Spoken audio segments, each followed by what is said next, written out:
श्रीमन्नारायणीयं दशकं 100 केशादिपादवर्णनम्। अग्रे पश्यामि तेजो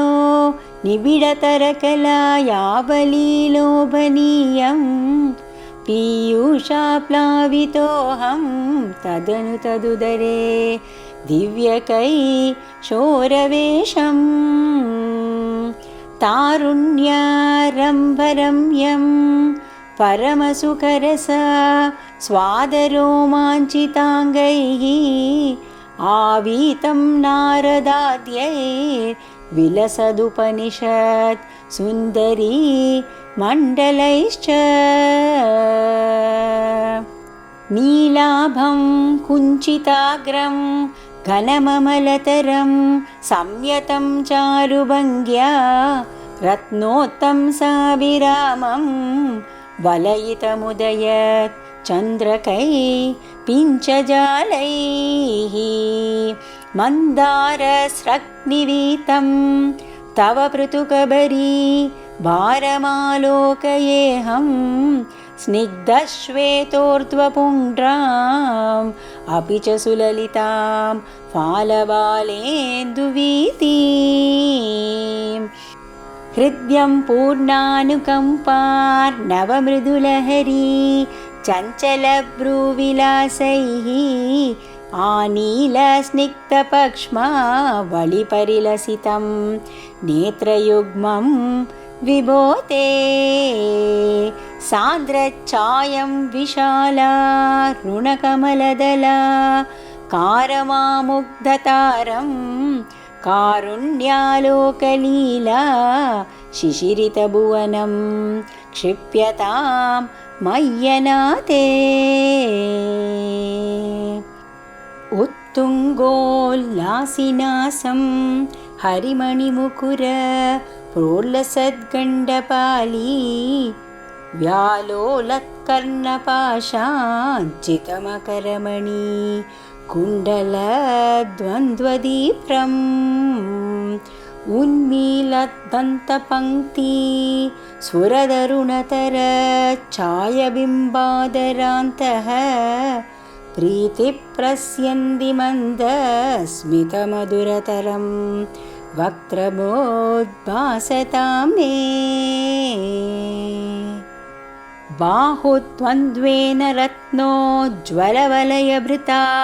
शोणपाणिप्रवाले नूपात्तां वेणुनालीं प्रसृतनखमयूखाङ्गुली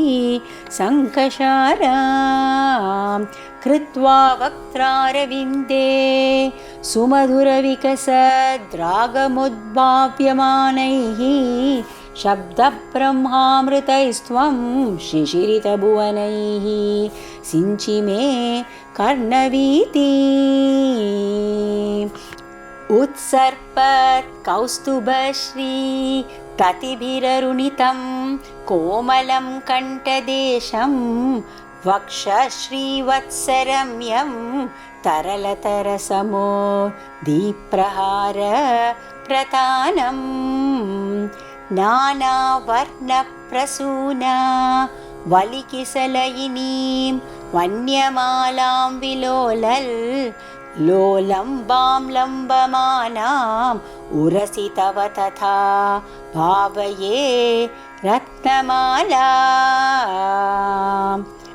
अङ्गे पञ्चाङ्गरागैः अतिशयविकसत् सौरभाकृष्टलोकं लीनानेकत्रिलोकी विततिमपि कृशां बिभ्रतं मध्यवल्ली शक्रश्मन्यस्ततप्तो ज्वलकनकनिभं पीतचेलं ददानं ध्यायामो दीप्तरश्मी स्फुटमणिरशना किङ्किणी मण्डितं त्वाम् ऊरु चारु तवोरु घनमसृणरुचौ चित्तचोरौ रमायाः विश्वक्षोभं विशङ्क्य ध्रुवमनिशमुभौ पीतचेला ऋताङ्गौ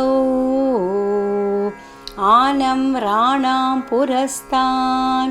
न्यसनधृतसमस्तार्तपाली समुद्ग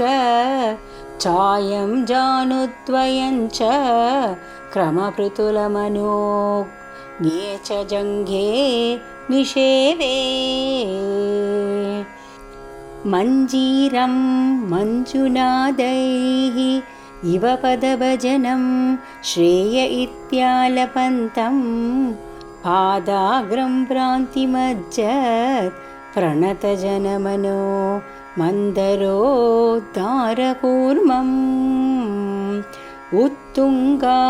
ताम्रराजन्नखरहिमकर ज्योत्स्नया चाश्रितानां सन्तापद्वान्तहन्त्रीं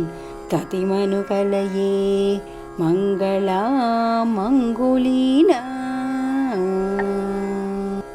योगीन्द्राणां त्वदङ्गे श्वदिकसुमधुरं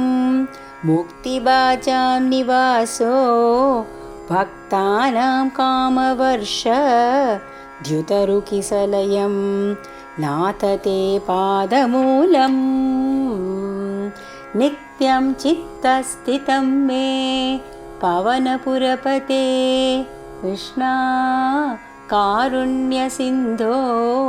हृत्वा निःशेषतापान् प्रदिशतु परमानन्दसन्दोहलक्ष्मी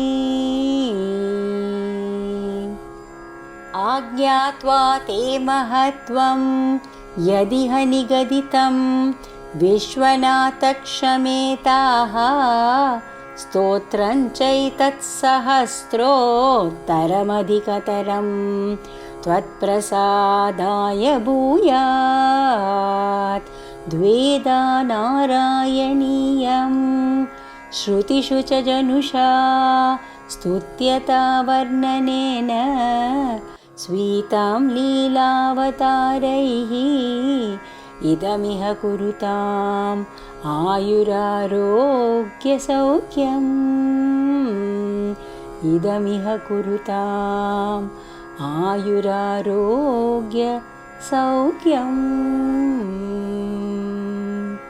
नारायणाखिलगुरो भगवान् नमस्ते।